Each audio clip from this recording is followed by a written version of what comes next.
morning, everybody. A very warm welcome to each and every one of you here this morning to Glasgow Chamber of Commerce's very first Circular Glasgow's Get Inspired 2020 week. We've got a whole week packed full of activity every day this week until Friday. We're going to have a range of sessions which will include construction, food and drink, and events, and also manufacturing. So you'll be getting a little bit more information about the different events towards the end of the session today, but we would certainly invite you to join us along the way to the particular subjects of interest for you. Now, today we're going to kick things off here within the City of Glasgow, and we're going to talk about how we scale up circular economy ambitions in this city in advance of COP26 conference, which is taking place next year. To do this year in terms of the media, and it's now been rescheduled to next year here in Glasgow, which we are all very delighted to have happen.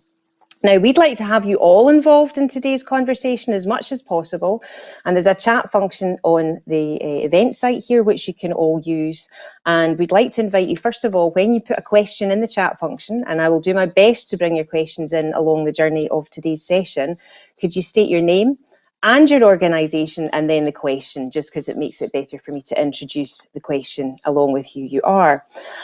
We're also going to be chatting on social media today. So if you follow Circular Glasgow on social media and use the hashtag Circular Future, if you want to share any opinions about the event along the way. And finally, I just want to let you all know that the session is going to be recorded, and it will be published on our YouTube channel later on Friday through Glasgow Chamber of Commerce's YouTube channel. So let's get started here this morning. I'm delighted that we have three super characters and passionate leaders in their fields here this morning with us. We've got, first of all, Wayne Hubbard, who's the Chief Executive of the London Waste and Recycling Board, or LWARB. Where he oversees the strategic development as well as the day-to-day running of the organisation. Welcome, Wayne. Then we have Martijn Lopes Cardozo from Amsterdam, and he's the Chief Executive of the Circular Economy, and he brings a wealth of experience from industry from his previous hats of being Chief Exec of Black Bear Carbon, which is a circular economy company retrieving high-value materials from end-of-life tyres. And then finally, I'm very delighted to welcome and introduce today Dr. Duncan, who is now the COP26 Stakeholder Manager for Glasgow City Council. Now, Duncan has a great heritage in this whole subject area. He was previously the Chief Resilience Officer for the city, and he certainly worked in partnership with the Chamber on our circular economy journey over the last 5 years. He has extensive experience also in policy, having worked with the Leader's Office for a number of different years. Now, I'm going to start with the big global stuff, if I may, and then we can bring it down into slightly more granular stuff. So very recently, Alex Sharma was visiting the city as part of the COP journey for next year. And I believe that he has made it very clear that what was previously already ambitious vista for the here in the city has increased exponentially in terms of expectation. So that's a challenge for us all to meet. So in the very first instance, I'm going to come to Duncan, and I'd like you to just first of all explain just a little bit what COP is for anybody in the room who's not absolutely clear, and then share a little bit about what this could mean for Glasgow, both as a city and as a global game changer. So Duncan.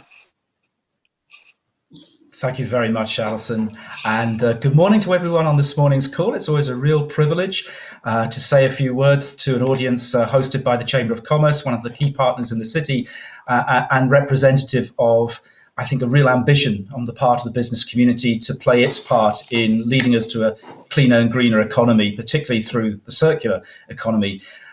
COP26 will come to Glasgow on the 1st to the 12th of November 2021. It's been postponed from this year, but the good news is it will still be hosted at the Scottish Event Campus in November next year. And it is the United Nations Key Climate Change Conference, an opportunity for the world, as it were, to turn from the COVID crisis, which we had not foreseen, to the climate emergency, which we knew to be looming upon us. And in particular for COP26, and as the name implies, it's the 26th annual gathering of this sort, it's an opportunity to build on the famous Paris Agreement achieved at COP21 in 2015. And therefore, it's a real opportunity for Glasgow to be seen under the spotlight of the world, for us to push our ambitions further. And we hope, of course, for the world to set itself on a very different, safer and more just trajectory as we move towards a low and zero carbon economy and world. And there's a real opportunity, therefore, for the business community, in my view, not only to contribute to that agenda, but vitally for your green business practices to generate sustainable profits. And that has to be a good news story, I hope, as we move from COVID to COP. Thank you, Duncan. Thanks very much for that. So I'm going to turn to Martijn now on COP. You are obviously going to be looking at this across cities around the world with the brief that the circular economy has. So I'd be really interested to hear, first of all, what your own perspective on COP is, having worked around these fields for the last however many years, but also what you're hearing in terms of the UK taking the leadership role this next year, and how you can see Glasgow shining brightly along this journey, because there's a big tall mountain to climb and a lot to be done. So I'd be very interested in your global perspective at this point. Yeah, thanks, Alison. I think Glasgow is really well positioned. They, as a city, they already started the circular journey a couple of years back, and we've been honored to be part of that journey as circular economy. And I think with so many people visiting, hopefully by then the COVID pandemic is contained in such a way that people can start traveling. I think it will be a unique opportunity not only to show off what Glasgow has done so far, but also share some of the ambitions and maybe perhaps be a role model for a lot of the visitors and a lot of the people who will be watching it remotely. And maybe to add to that a bit, I think the timing of this COP26, of course, is interesting because it builds, of course, on the previous COPs and the climate, but it's also, perhaps one of the first big events that's happening when people will start thinking about, what does this rebuilding after the crisis mean, and how can we move beyond just, saying build back better, but how can we make it really tangible? Thank you for that, Martijn. Now, if we come to Wayne, let's take London, big capital city. You have been doing a tremendous job there in London, leading the way and disrupting, I think, in as constructive a way as possible, of course, particularly around waste recycling and the legislative remit that you have in that space, but also around the circular economy. And we are going to unpack this circular economy thing a little bit during this conversation. But for the purpose of now, what's London saying about COP? And I don't mean from a government point of view at this stage, I mean really from the heart of the city and how the city is seeing COP and its partnership with Glasgow as a result of that journey. It's obviously comes at a key moment. Most London boroughs have, along with lots of local authorities in the rest of England and probably the country, have declared climate emergencies. So, I think from a kind of local perspective, what we need to know is how can citizens contribute to preventing a climate emergency and ensuring that we have a climate safe future. So at LWARB, our business plan and our future programs, if you like, will be about how we can enable citizens to reduce their consumption-based emissions, essentially. And I'd like to see a lot more talk about that on the COP agenda, because I think it's really important that we reduce our territorial emissions, the emissions that the city produces from energy and transport. But I feel that there's a narrative that citizens need to be told about what they can do that's more personal to them. So every time they recycle their tins or compost their food or share clothing or rent textiles or whatever it is, that has a contribution to make. And I kind of would like that big meta story to become more personal, if you like, so that citizens can all feel that they're contributing. And I know that's tricky, but I do feel there's been there's a lot of emphasis on territorial emissions, and we need to start thinking about consumption-based emissions and what that means for citizens and cities. No, that's a really brilliant point, and actually one that I was wanting to unpack also. So let's just go into that a little bit more, because I think a lot of people, they understand clearly the climate change emergency. We have, more recent documentaries coming out here with David Attenborough doing Extinction, which is a very tough watch, but certainly one that people would be wise to consider, because it shows the pandemic's influence and the role that we've played in the pandemic, alongside extinction of species, alongside the impact on the overall climate. So, but the kind of overwhelm factor, I think, is one which you're slightly touching on here, which is, how does this whole massive agenda, you're calling it, I think, a meta story, which I love, how do you translate that to what's for an individual and how they are behaving? And is it more than just, food recycling and so on and so forth? And what does that mean? And how do consumers help to drive some of the change? Because I know we will come into business and what business is doing in a responsible way. But there will be a push-pull factor where consumers will be able to help get the businesses to move, because they will start asking differently.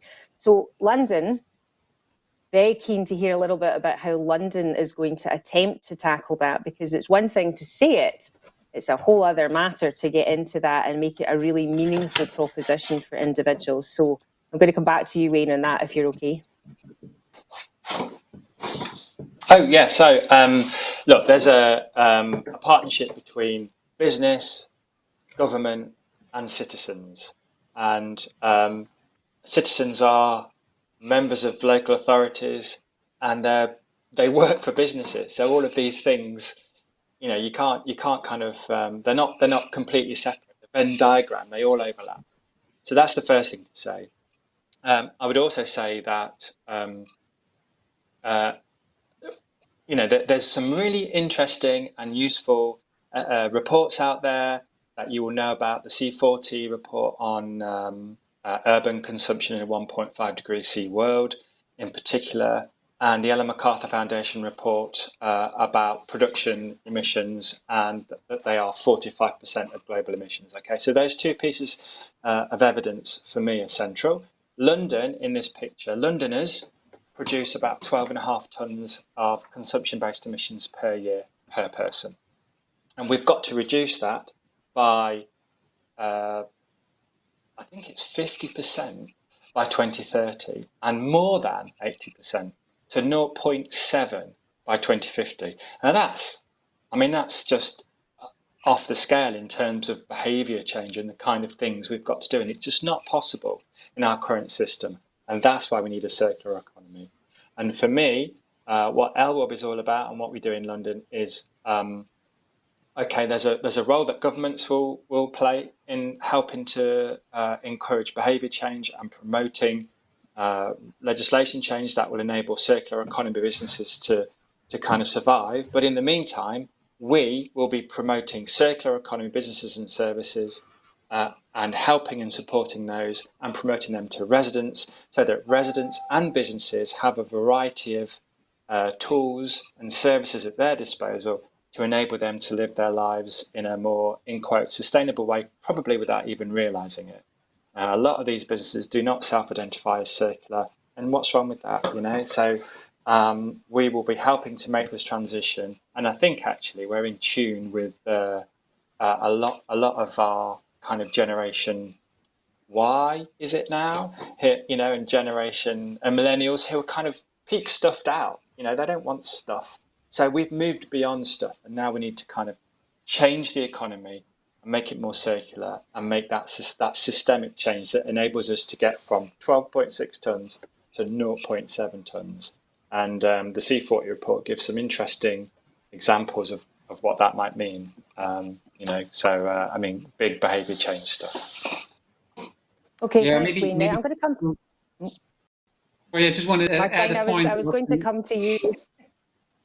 Yeah, so may I react to the point that was just made, or yeah? So absolutely. I think it's a really interesting point, and to me also having led sort of a circular economy scale up in the Netherlands, I think from a government perspective, of course, there's a lot you can do in urging people to recycle and do the right thing. But I think it's all about, finding and creating value propositions that are really appealing to consumers, and actually that are also improving the quality of their lives. And I think, I think you mentioned the sharing portion, right? I mean, in a lot of cases, those are superior business models, but sometimes they need a little nudge from the government, right? Because they're fighting against incumbent linear systems that, don't that may produce externalities or have, a lot of learning effects into them. And I think picking up on what's already there in the, what sort of innovative, can be small, can be bigger, companies are doing, and taking away the hurdles, I think that can be a massive accelerator. But that does require a bit of a different mindset from government.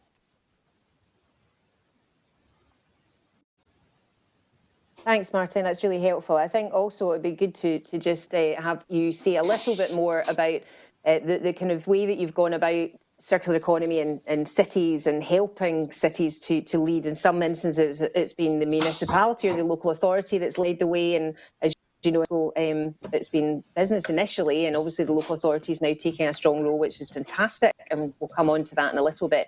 What would be interesting to hear from you is the translation of language. I think we've all battled along the way about circular economy, which is clearly an economic model shift. Fine.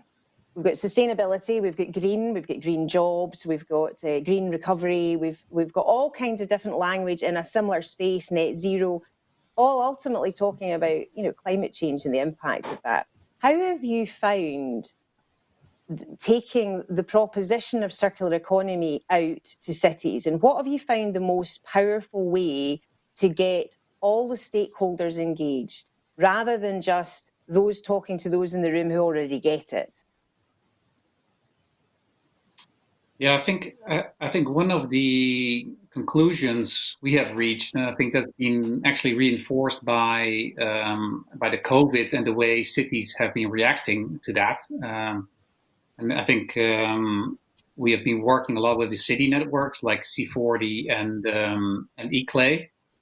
And what's been interesting there is that what used to be a bit more of a sustainability or green movement, and that was still with relatively little people, has now become a bit more of a mainstream movement, but defined a bit differently. So it's not necessarily just sort of you have to recycle and you have to drive less and the green aspect.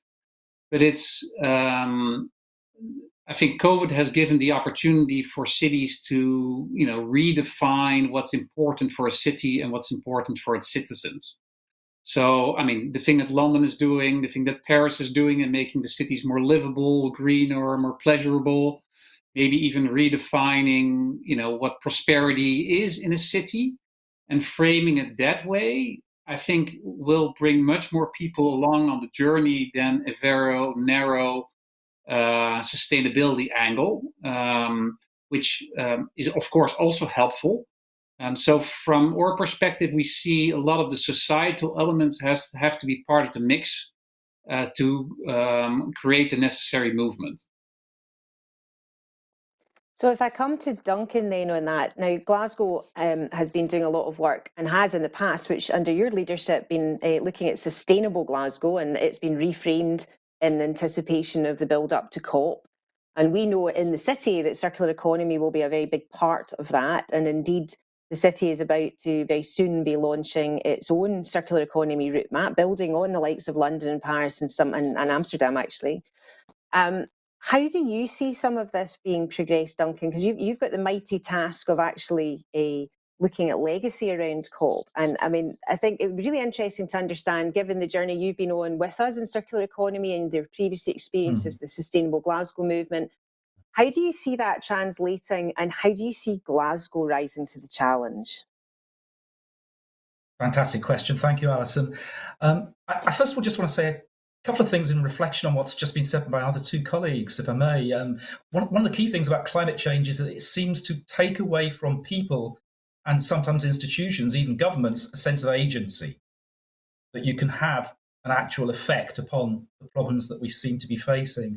I think one of the good things about the circular economy, it allows consumers, individuals, their families to engage with businesses and obviously the public sector too, in a manner which helps us to see our way through to improving things. And we know that the circular economy in particular has a huge contribution to make towards our ambitions.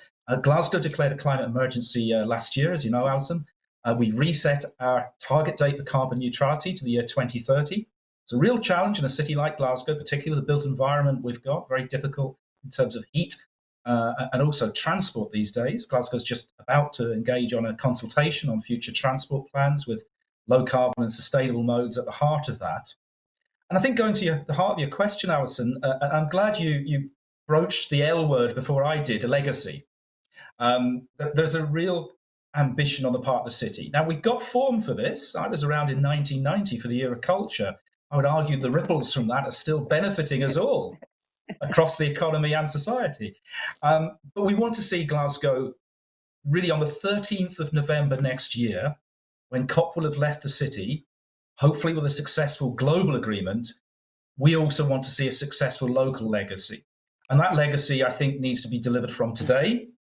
And I would really urge businesses, therefore, to see the opportunities offered by COP26 coming to Glasgow in order to highlight your innovative work, in order to bring clients to the city in due course when we're committed to do so, and really to get together with partners. Alison mentioned the Sustainable Glasgow Partnership. We're very fortunate, I think, to be able to draw upon very strong assets that are close to hand across academic, public, private sectors, and the community itself, to really, I think, add our collective shoulder to the wheel of our ambition. And if COP helps us to do that a bit more, if it opens doors that perhaps were a little bit on creaky hinges, if it opens ears that are a little less inclined to hear the messages we wanted to utter unto them, then that's a good thing. And I've urged people across Scotland and UK to see that in a similar way. Just finally, Alison, I was on a call just the other week with the hospitality sector, which, let us be clear, does not have its problems right now to seek.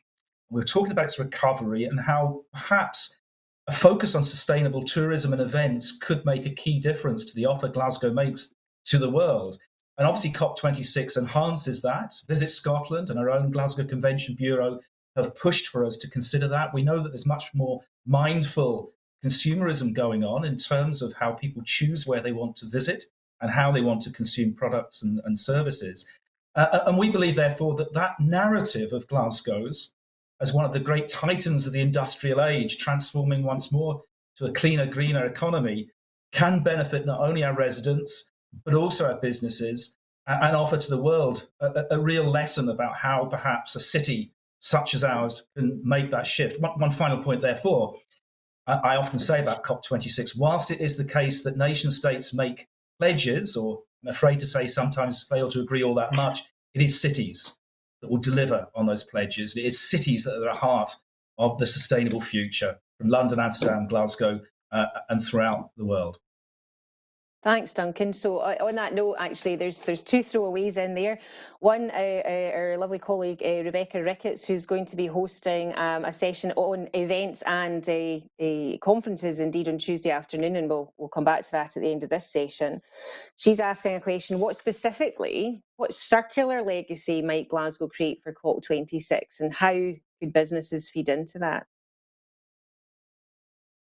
I think two things. First of all, as an event itself, we want to try to improve the record we've got on hosting big events, which, after all, have been in the past renowned as quite wasteful in terms of single-use plastic, for instance, and the carbon used by people getting to those events. So it's a sense in which we want to push forward much further with the sustainable events and tourism agenda, working with the host UK government and the United Nations on COP26 as a very large event in itself. And if subject to the restrictions, it goes as other COP events have gone, we'll have tens of thousands of accredited delegates and many more thousands of citizen activists wanting to come to Glasgow and have their voice known. And the opportunities, therefore, to ensure that we embrace circular principles there are very significant. Going on from that into a legacy, the site itself, the Scottish Event Campus, which is known nationally and globally these days, has been looking itself at its campus development and how it can incorporate circular principles as one of Scotland's principal event and tourism conference destination. So I think that's very significant too. The other thing, as I said earlier, let us from this day on talk about legacy and use it, COP26, as the opportunity to push ourselves to do better.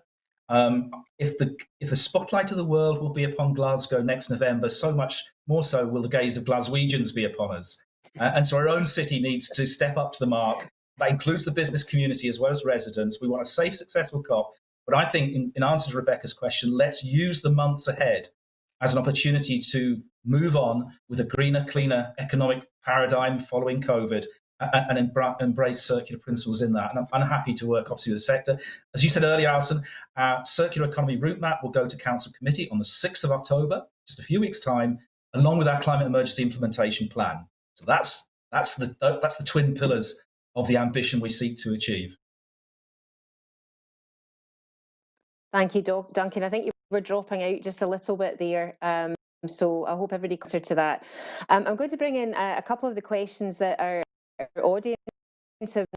I'm going to just the more controversial ones, which is indeed one that was brought up as a result of our own conversations in Glasgow, actually, which is from a student at University of Strathclyde, Katrina Walker, and she's basically asking for views on greenwashing. And how do we prevent this? Now, I'm going to chuck that one out to Wayne, I think, first of all. Thanks. Yeah. Well, first, we have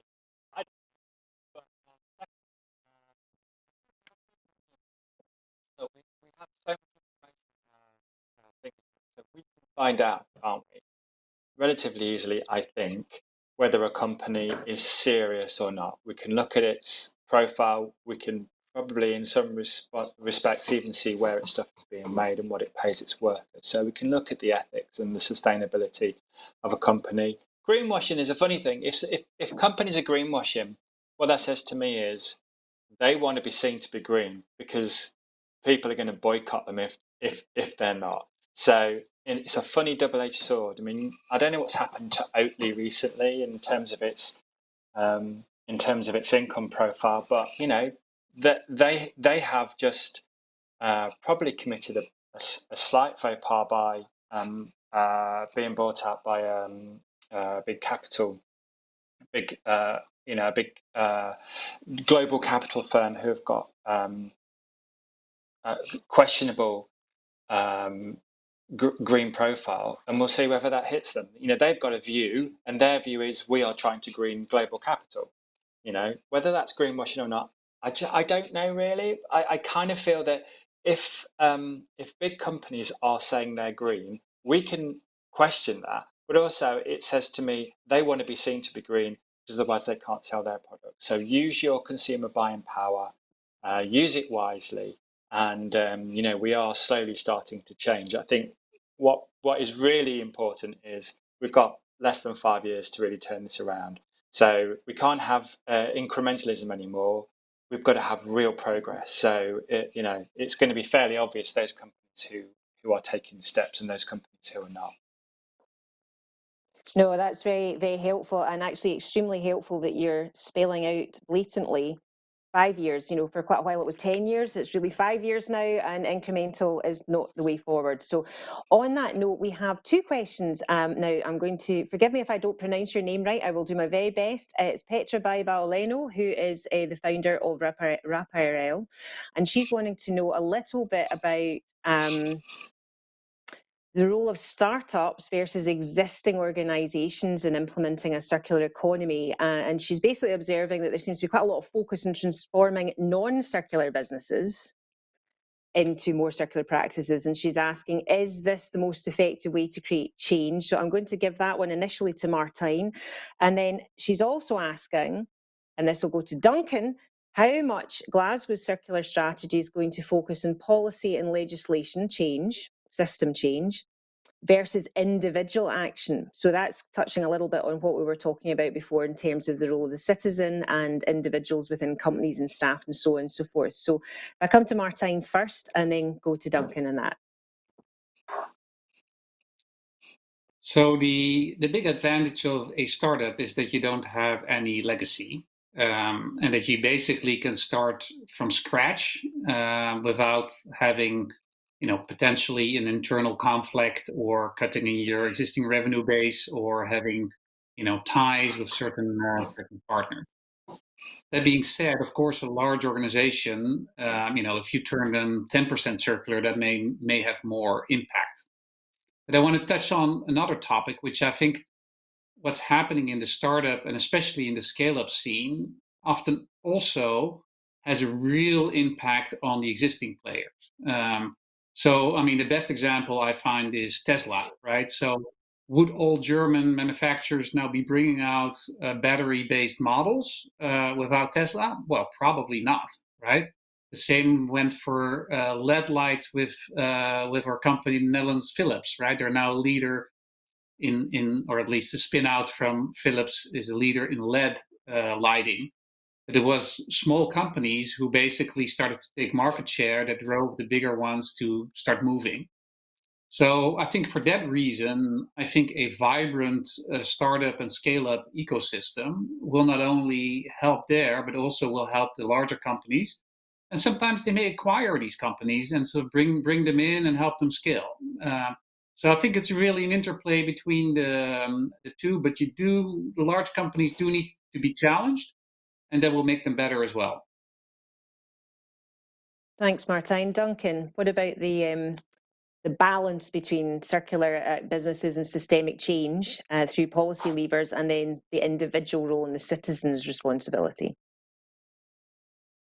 Thanks for the question. I think it goes to the heart of the matter between individual action and a supportive legislative framework, or at times a legislative approach that pushes people perhaps for their own good in the right direction. And, I think there are a lot of analogies with public health where previously handing out leaflets exhorting people not to smoke was not seen as the most successful method of achieving an output there. But changing legislation about not being able to smoke inside enclosed spaces has made a big, big difference. And I think there's a genuine balance there. And it has to be part of a democratic conversation because the state, needs to listen to its people, but equally needs to lead. And the lack of leadership sometimes, I think, is the key issue around the sustainability agenda.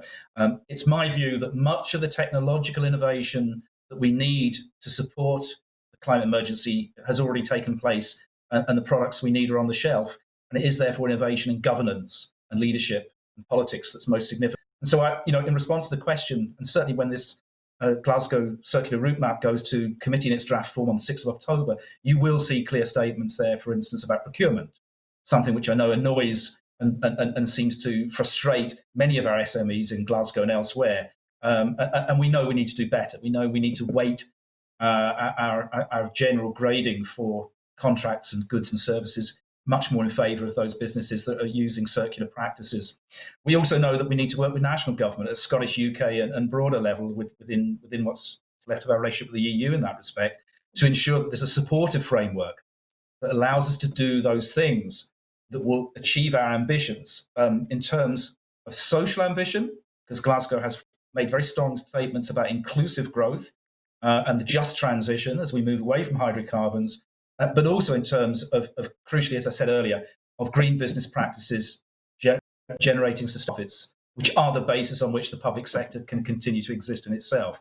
And so we are, in that sense, I think, at a really important time where that mix of individual action, supported by, I hope, a framework of legislation that is not coercive, but very much supportive, but at the same time, looking at how government can lead, particularly in a time like this, where we know that the return of kind of big state approaches has been necessitated by the pandemic. Well, if that's the case, what can we do better as we look to turn again, as I said, to the climate emergency? Thank you, Duncan. That's really helpful. Now, you mentioned technology. I'm going to actually just focus a wee bit on technology because, Wayne has referred earlier on to stuff. I'm going to leave that out there. Circular economy is obviously a systemic change. So it's an economic model shift in the round in terms of procurement and policy and some of the things that you're talking about, Duncan. And this particular question, I'm going to come to Martijn in the first instance. So technology is something that's been highlighted very much on our own journey in terms of the opportunity. I think we originally started referring to it mainly as digital, and then partly as a result of the relationship we have with Accenture and their insights and the work that they've been doing with 1,500 companies. It's all about technology from their perspective, which we found a really useful shift in terms of how we present the opportunity. So could you just tell us a little bit about technology and how you see technology playing its role in terms of changing through to a circular economy? And by that, we're specifically meaning use of digital, use of AI and robotics, and in the bio world as well. So much broader brief than just digital. But I'd be really interested to hear some of your insights about that and how you think Glasgow could capitalise on that. Yeah, well, that's an interesting and very broad question. So maybe a couple of thoughts on that. The first one is sort of technology, and cutting edge technology is, of course, a big innovation driver, and universally has been linked to startup and scale up success, as well as to GDP growth. So it's a good thing to do, just from a city level perspective. The second point I would make is a lot of these technologies also have the promise to come up with new digital models. Basically, when you talk about digital versus physical, there's a lot you can do in like we're doing now in the digital space that does not require any or very little CO2 footprint, or it's much more circular, or works with digital twins. It's much more lightweight, is bits versus atoms. So I think, and then thirdly, and that's I think where Glasgow may come in, is typically you see it happening around certain clusters that reinforce each other. So my question maybe back to the group would be sort of what would be the unique, ecosystems or technology clusters? Because my sense is, everybody's chasing these big topics like AI and robotics, et cetera, et cetera. But I'm really wondering if everybody really should be chasing them, or whether you should sort of pick a couple ones where you feel you're uniquely positioned. And I think that might be the good follow-up question. Excellent point. And a good challenge back, and one that I'm sure we will as a collective take away and squirrel away at. Wayne, have you got anything you'd like to add on the technology front in terms of what you're seeing in London in terms of business changes and new different models coming through that are deploying technology in the round for circular economy purposes? I mean, I think that it has been the introduction of the smartphone that has revolutionized our understanding of the circular economy. So the sharing economy, virtualization of stuff, renting and leasing and subscription models, these have all become much more kind of everyday since the introduction of the smartphone, which of course is a double-edged sword because it has implications for resource use. But nevertheless, I think the future is going to be much more reliant on those business models, and that really is one of the key ways in which we will, if you like, dematerialize our society, so that I genuinely believe that we can live in a world where waste is really, really, really residual. And until maybe 5 or 10 years ago, nobody was saying that. And now that's really what we've got to think about. That's our mantra. Waste isn't inevitable, and we shouldn't really be a waste management industry. The circular economy is about zero waste, and that will be aided and abetted by new technology. And it's with us already. My daughter has no idea what a CD is, and good for her. Either that, or there's a lot of decorations in the bedroom wall, because that's apparently very cool at the moment, is hanging CDs on the wall, or indeed vinyl on the wall, much to the dad's chagrin, but that's another story. Just when we're talking about that point specifically though, Wayne, we've got Michael Forbes from Renewable Parts asking about the role that Glasgow's got in terms of becoming circular and so on and so forth.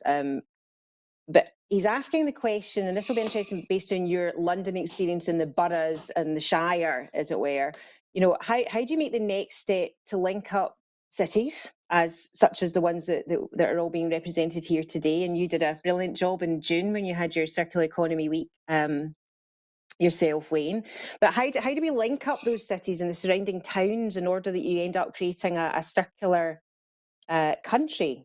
So I'll start with Wayne on that, and then I'll maybe come back to Martijn with some observations from his perspective on that, given their global footprint. Sure. London and other major cities in the UK, Glasgow is one of our partners. We work together. We have regular meetings, and we're starting to form a cluster of cities, all inspired by this kind of mantra, which I think Duncan alluded to, where countries talk and cities act. So it's cities are going to drive the circular economy. We are the engine rooms of the circular economy. So there are common themes that we can talk about. One of the common themes, for example, is providing toolkits to citizens to enable them to actively participate in the circular economy through a directory of business services, for example. Like we in London, we have this program called Advanced London, which, by the way, won a IEMA Best Team Award on Friday. So shout out to well the Advanced done, London team. well done. Thank you.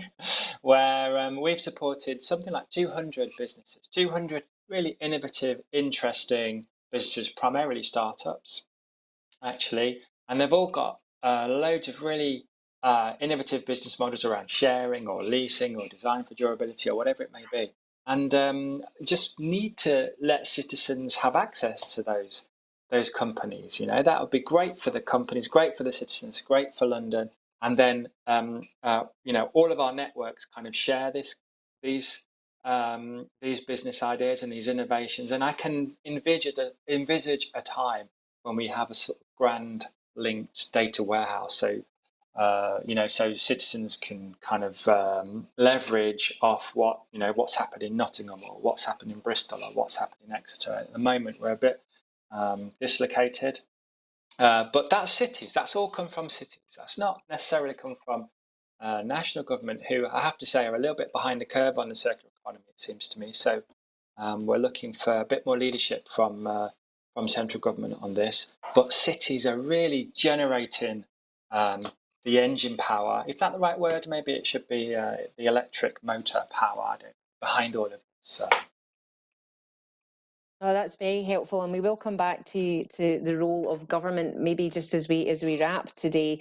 There's a few more tracking questions here. We've got Rachel Brown, who is the Future Economy Company, and she's basically making an observation. I'll probably fire this initially to Duncan, which is saying making change does require new business models. However, our current structures can't react fast enough to citizen demand, and often find new business models quite tricky to place. So she's saying that we still fund and work in silos. So what needs to come first to make sure real change can be driven forward for Glasgow?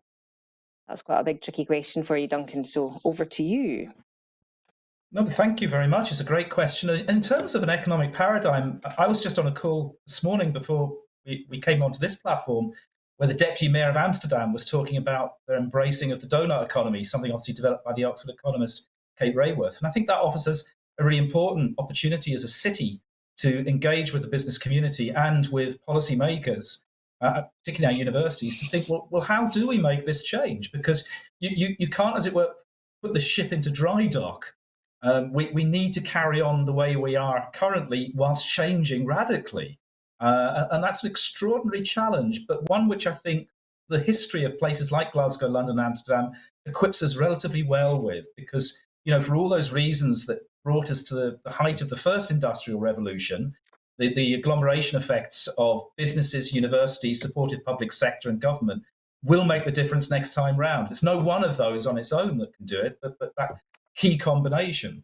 Going on to the question of government, I mean, I must distinguish maybe slightly my remarks from Wayne's, in that I feel on a national level the Scottish government is pretty supportive of what we're trying to do around carbon reductions, meeting our ambitions, and a circular economy. So I think having a supportive policy environment like that is crucial, and it's hard work when you're swimming against the tide, as it were, in that respect, as I know some cities will be. But going into the question of how fundamentally do we shift our economy, I think the launch of our circular route map will help spark off a conversation. I think our Sustainable Glasgow partnership is the place where that can happen. We do need to engage in a conversation with our communities because they must not be left out. It can't just be about big agencies talking one to another. We have undertaken these changes before, but they've been incredibly disruptive in all sorts of negative ways. And Glasgow, of all cities, knows what it's like to see the first industrial revolution and then the post-industrial crash of the 1970s onwards. We've undertaken something of a renaissance since then, but you wouldn't choose to have gone through those sorts of changes if you could have planned it differently. I think we're in the unusual position of actually talking about radical disruptive economic change of a positive nature, rather than it just happening to us and finding the waves crashing against us, so to speak. We can actually surf those waves. The problem, however, as my colleagues have made very clear, is the one thing that doesn't stand us in good stead is time. We have such little time in which to reset things, particularly through the IPCC report from October 2018, in order to reset the world onto a much more positive trajectory. But having said that, I think the short answer to the question is the assets that are near to hand, universities, policymakers, and people, will make the difference.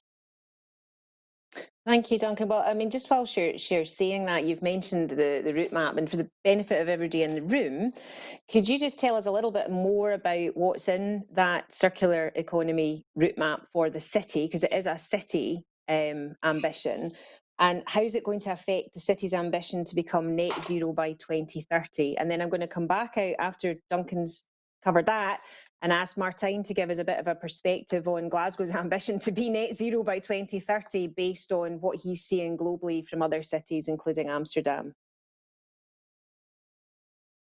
Thanks, Alison. It'll have to be a very quick run through, and obviously with it being presented to committee on October the 6th, there'll be an opportunity for anyone to see it online when it's published about a week beforehand on the council website. So do access that towards the end of September. I'd urge everyone to take a look.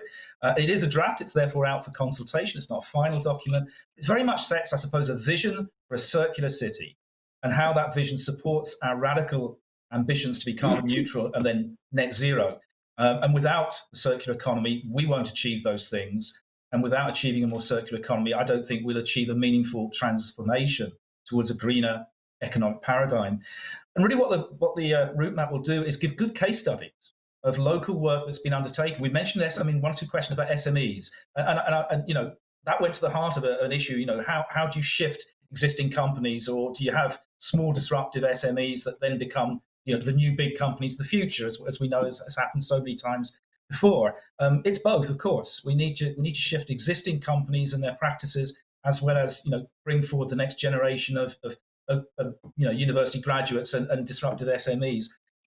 And the route map will really talk about the role of the public sector, the role of the social enterprises and the third sector in particular, because I think there's a kind of interesting narrative there about how nimble and innovative that part of the economy has been. And obviously, as social enterprises as well, they've tended to be more resilient through some of the ups and downs of the economic cycle historically, and in this particular period especially.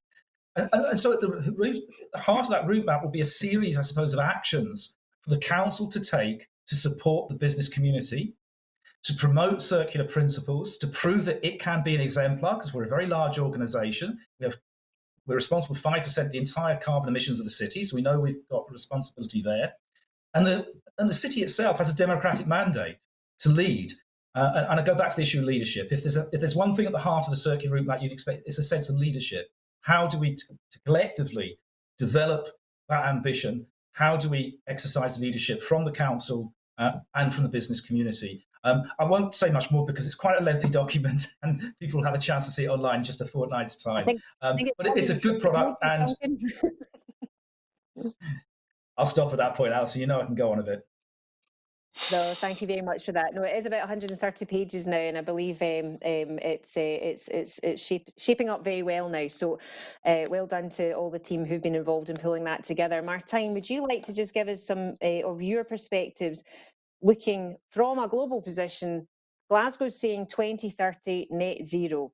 It's, well, from hearing Duncan speaking in past, I believe that's possibly one of the most ambitious city targets globally at the moment. Now, yes, Glasgow is furiously working away at how it's going to do that. And there is a question here from Tommy Weir on the BBC. BBC Scotland, who's basically referring to transport, the role of transport and waste, and are we going to have some big bold targets published around those sectors, specifically around COP, to actually get those cracked for the city? So we can maybe come to that in a wee minute. But I'd be interested to hear Martijn's view on other cities and their number. A lot of cities are saying it's going to be 2050. Do they know how they're going to get there, or are they just literally sticking a number up? Well, let me start off by saying that I think the target you're setting is quite bold and ambitious, and I commend you for that. And I also like the not pushing it out to 2050 because a lot of cases there's elected folks that make up those targets, and by then new people will be in those seats. So, those targets can also be more easily shifted. Maybe commenting a little bit in terms of the sort of what we see internationally. And I think clearly there's a couple, cities I think mentioned here, including London and Amsterdam and a couple others that are really leading the space.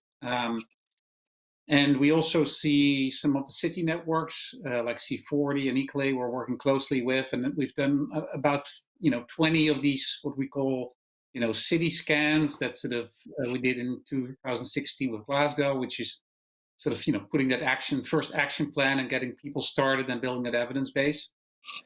But if you look at from a worldwide perspective, clearly that's not going fast enough. And if you look also where the biggest impact is going to be, it's really going to be in the global south and a lot of these mega cities that are developing quite rapidly, which some have some circular principles, but a lot of them don't.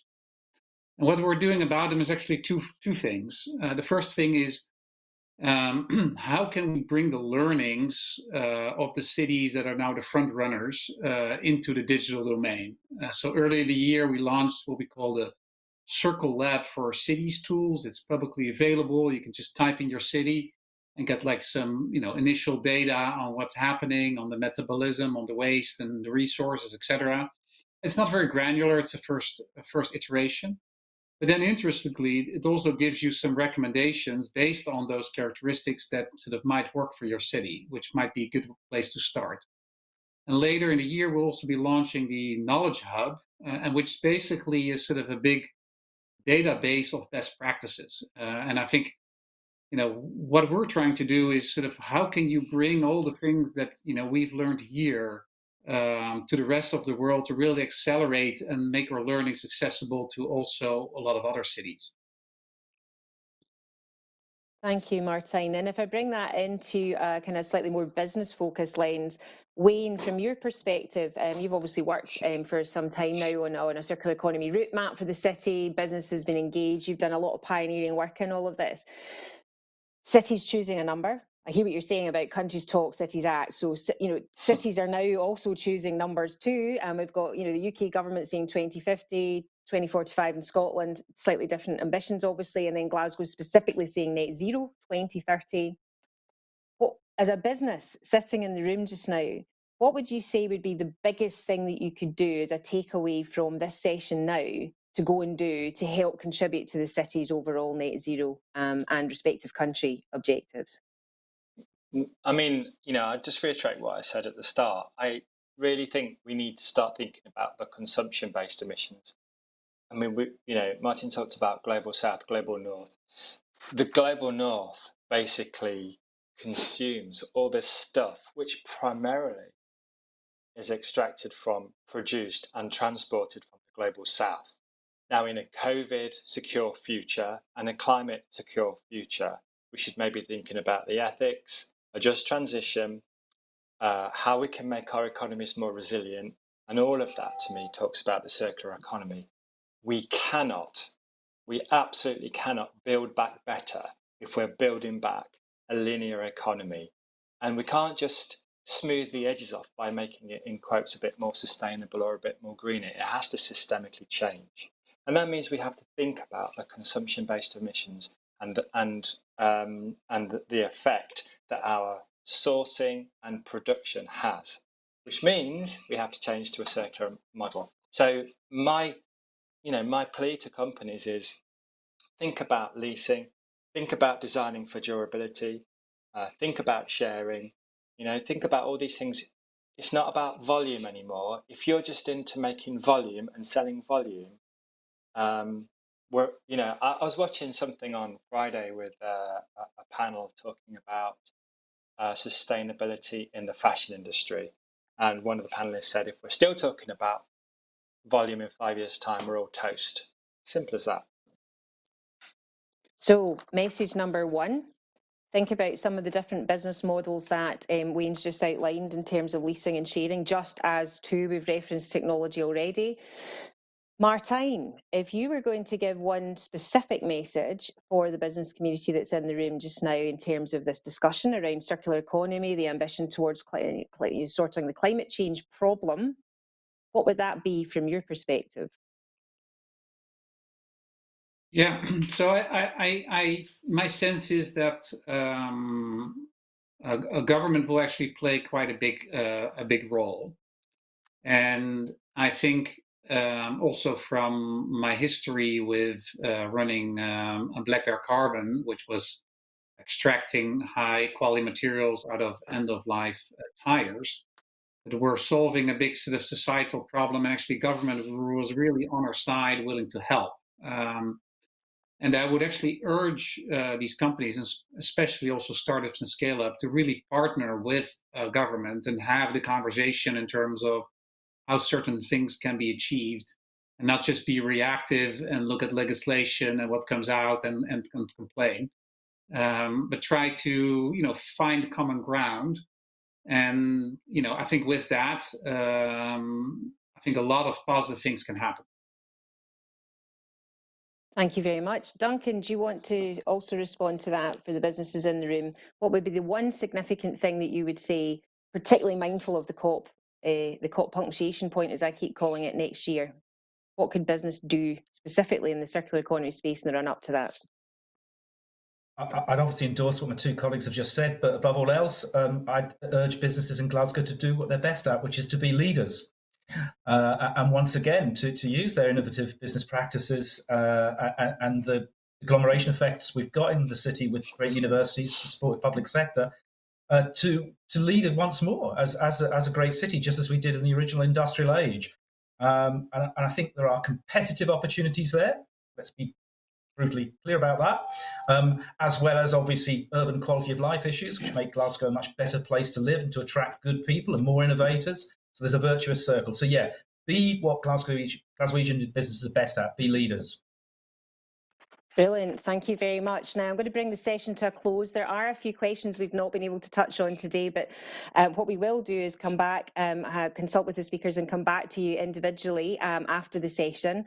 As I said at the outset, this is a recorded session, so you will be able to watch it again if you feel that you've missed anything. So my first and last role, actually, as a result of this session, is really to say a very warm thank you to our three contributors here today. We've covered a lot of ground, from policy to global perspectives to very granular details in terms of what it means for business here today. So a huge, big, warm thanks. And as I say, you kind of expect an echo in the room as all the clapping, but use your good imagination or get your virtual avatar hat on and hear the gratitude that's coming. Thank you so much for Duncan, Martijn, and Wayne's contribution here this morning. So highly valuable, really very much appreciated. I'd like to thank all of you here who've joined us today for listening in and contributing to the conversation. Also like to say thanks very much to the Chamber team and the Circular Glasgow team in particular, and Cameron's for making this slick. It's the first time we've used this particular platform, and I hope it's worked well for all of you as participants in the room. Now, I mentioned at the very beginning that we have a series of events coming up this week, and I'll just let you know what they are. They are on the Hop-In site once you come in here to see this particular event. You'll see on Tuesday we've got one around construction, where we're going to have CSIC, the Construction Centre for Innovation in Construction, Centre for Construction Innovation, HFD Property Group. We've got Insight Futures and our partner Zero Waste Scotland. Tuesday afternoon, we've got Bringing the Circular Economy Centre stage. We've actually got DGTL Festival from Amsterdam, DF Concerts, The Gate and V Club. Then we have one on food and drink and the food and drink system in the city. And we have the Ellen MacArthur Foundation, USABES, Intelligent Growth Solutions, and again, Zero Waste Scotland involved in that one. And then last on Thursday, we have one around the manufacturing sector, which is all about disrupting, designing, which is something we didn't even get a chance to touch on today, and circular manufacturing with our contributors coming from the Scottish Leather Group, Beauty Kitchen, Scotland's Bravest Manufacturing and Road Spikes from the Netherlands as well. So a nice range of different sectors. We've covered a great deal of content today. I will summarise by saying that we looked into how we're going to engage citizens. That came through as a very important element, citizens as consumers and citizens as individuals. The meta story of circular economy, translating it down to those individuals. The partnership of government, citizens and businesses, but also a value proposition for consumers to improve their lives and how the circular economy can play that role. We talked about the COVID opportunity for circular economy to become more mainstream as a way to recover in a better way that is better for all. We talked about COP, obviously, it was a thread throughout today's discussion, referencing the legacy and the opportunity for business to engage. There is no space for incremental change now. We have 5 years to shift the dial. That is very much a keeping everybody focused in the room point. Very much about leadership and governance with tech as an innovation driver.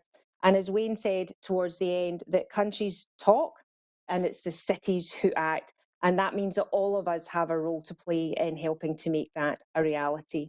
So the message, I guess, today is to act now. Now, you are able to join shortly. You can join the Circular Glasgow team in the Expo element of the Hop-In site. You'll see that on your screens. Then in addition to that, we've got a networking area, and we'd love to welcome you all into that to exchange and meet one another and actually have a discussion about some of the great examples that are currently going on in the city and opportunities to ask questions. So please feel free to make full use of the site, and we really hope you enjoyed the session today. And thank you, all of you once again, to our speakers and everybody for joining us here today. Have a good day.